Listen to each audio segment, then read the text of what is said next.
લસણ સ્વાસ્થ્ય માટે અનેક રીતે ફાયદાકારક છે એ વાત મોટાભાગના લોકો જાણતા જ હશે. Hello friends, welcome to kitchen art. Friends, આજે આપણે શિયાળામાં મળતું લીલું લસણ અને લીલા મરચાં નાખીને એક એવી સરસ ચટણી તૈયાર કરશું કે સવાર, બપોર, સાંજ ત્રણેય ટાઈમ તમે આ ચટણી ખાઈ શકશો અને એટલી સ્વાદિષ્ટ બને છે કે શાક બનાવવાની પણ જરૂર નહીં પડશે. ગમે તેટલી રોટલી હશે ઓછી પડશે. વળી આ ચટણીને તમે અઠવાડિયા સુધી સ્ટોર પણ કરી શકો છો. લીલું લસણ શિયાળાનું બેસ્ટ હર્બ કહેવામાં આવે છે કારણ કે હાર્ટને હેલ્ધી રાખે છે, ઇમ્યુનિટી એકદમ સ્ટ્રોંગ બને છે, શિયાળામાં થતી નાની મોટી સમસ્યાઓ સામે રક્ષણ મળે છે અને લસણ ખાવાથી બ્લડ સર્ક્યુલેશન વધે છે. તો ચાલો રેસીપી શરૂ કરીશું. રેસીપી સારી લાગે તો લાઇક અને શેર કરજો. મારી ચેનલ ઉપર નવા હોય અને મારી ચેનલને હજુ સબસ્ક્રાઈબ ન કરેલ હોય તો સબસ્ક્રાઈબ કરી બાજુનું બેલ બટન દબાવવાનું ભૂલશો નહીં, જેથી કરીને તમને મારા નવા વિડીયોનું નોટિફિકેશન મળતું રહે. તો સૌથી પહેલાં અહીં આપણે મરચાં લેવાના છે. હવે તમારે મરચાં કેવા લેવાના છે? જો તમારે ચટણી તીખી ખાવી હોય તો તીખા મરચાં પસંદ કરવાના, પણ મેં અત્યારે મોટા આ રીતના ભૂંગળિયા મરચાં આવે છે તે લીધેલા છે. તે વધારે તીખા હોતા નથી. તો અહીંયા આપણે મરચાંને આ રીતે પહેલાં રફલી કટ કરી લેશું અને રફલી કટ કર્યા પછી તેને આપણે ચોપરથી એકદમ ઝીણું ચોપ કરી લેશું. આ રીતે રફલી કટ કર્યા પછી મરચાંમાં જે બી રહેલા હોય છે તેને આપણે દૂર કરી લેશું. તો અહીંયા ચટણી બનાવવા માટે કોઈ ચોક્કસ માપ નથી કે કેટલા મરચાં લેવાના, 100 ગ્રામ કે 200 ગ્રામ, બસ તમારે જેટલી ચટણી બનાવવી હોય તેટલા મરચાંને આપણે આ રીતે રફલી કટ કરી લેવાના અને રફલી કટ કર્યા પછી હવે આપણે ચોપરની મદદથી તેને ચોપ કરી લેશું. રફલી કટ કરેલા મરચાંને હવે આપણે ચોપરમાં લઈ લેશું અને ચોપરની મદદથી એકદમ ઝીણું ચોપ કરી લેશું. તો ફ્રેન્ડ્સ, આ રીતે તમારે મરચાંને એકદમ સરસ ઝીણું ચોપ કરી લેવાનું છે. હવે તમે જોઈ શકો છો અહીંયા આપણે ચોપરની મદદથી મરચાંને એકદમ ઝીણા ચોપ કરી લીધા છે. બસ હવે આપણે તેને પ્લેટમાં કાઢી લેશું. તો આ રીતે તમારે ગમે તેટલી ચટણી બનાવવી હોય, બસ ચોપરની મદદથી આ રીતે તમારે મરચાંને પહેલાં ચોપ કરી લેવાના છે અને ચોપરની મદદથી મરચાં ચોપ કર્યા પછી હવે આપણે લીલું લસણ લેશું. તો અહીંયા આપણા મરચાં તો સરસ રેડી થઈ ગયા છે.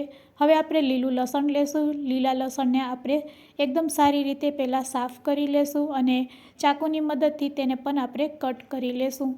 અત્યારે મેં જેટલા લીલા મરચાં લીધેલા છે તેટલું જ લસણ લીધેલું છે, પણ અહીંયા આપણે કોઈ ચોક્કસ માપથી આ ચટણી બનાવવાની નથી. જો તમને લસણ વધારે પસંદ હોય તો તમે વધારે લીલું લસણ નાખી શકો છો અને લીલા મરચાં ઓછા કરી શકો છો.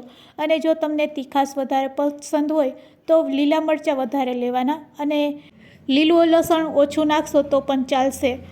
પણ મરચાં કરતાં જો લીલા લસણની ચટણી બનાવશો તો વધારે બેસ્ટ રહેશે. એટલે કે જો લીલું લસણ વધારે નાખશો તો આ ચટણીનો સ્વાદ 4 ગણો વધી જશે અને તમારા હેલ્થ માટે પણ ખૂબ જ લાભદાયક રહેશે. કારણ કે શિયાળામાં ખવાતું લીલું લસણ છે તે આપણા શરીરને અનેક ગણો ફાયદો આપે છે.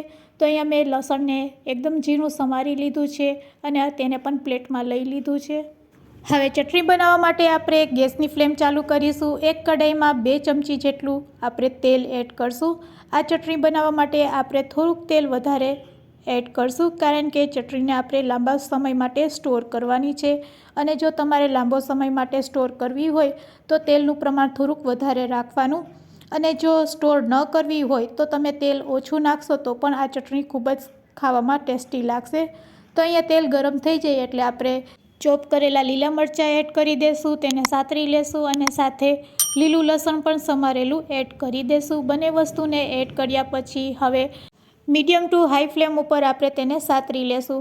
ફ્રેન્ડ્સ, આ રીતે જેમ જેમ તમે સાતરતા જશો તેમ તેમ બંને વસ્તુ સરસ સોફ્ટ થતી જશે અને જેમ જેમ તમે તેને સાતરતા જશો તેમ તેમ લીલા લસણની સ્મેલ પણ કિચનમાં આવવા લાગશે. તો આ રીતે આપણે સતત તેને સ્પેચ્યુલાથી હલાવતા જશું અને તેલમાં સાતરી લેશું. 2 થી 3 મિનિટ તમે આ રીતે સતત તેને પકાવશો એટલે લીલું લસણ અને આપણા મરચાં છે એ સરસ પાકી પણ જશે અને સતરાઈ પણ જશે.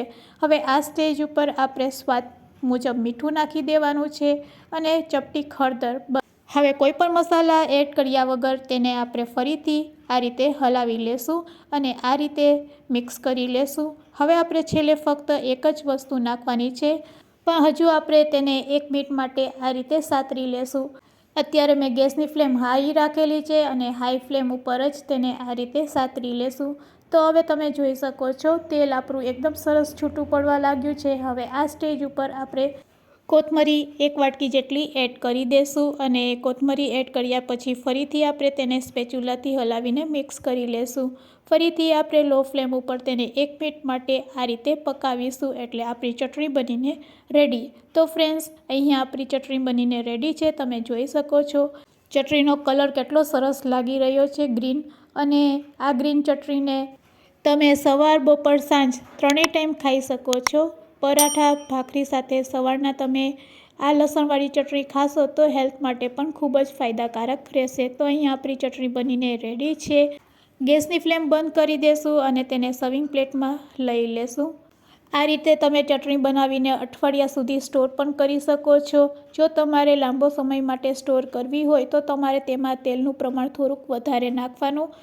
તેલનું પ્રમાણ વધારે હશે તો ચટણી લાંબો સમય માટે ટકશે. તો રેડી છે આપણી લીલી ચટણી, લસણવાળી ચટણી, મરચાં લસણની ચટણી સર્વ કરવા માટે, જે શિયાળામાં હેલ્થ માટે ખૂબ જ બેનિફિટ છે. તો ફ્રેન્ડ્સ, આજની રેસીપી તમને કેવી લાગી તે મને કમેન્ટ્સમાં જરૂરથી કહેજો. મારી ચેનલને સબસ્ક્રાઈબ ન કરેલ હોય તો સબસ્ક્રાઈબ કરી લેજો. રેસીપી સારી લાગી હોય તો તમારા ફ્રેન્ડ્સ, મિત્ર અને ગ્રુપમાં શેર કરવાનું ભૂલશો નહીં. Thanks for watching. ફરી મળીશું એક નવી રેસીપી સાથે.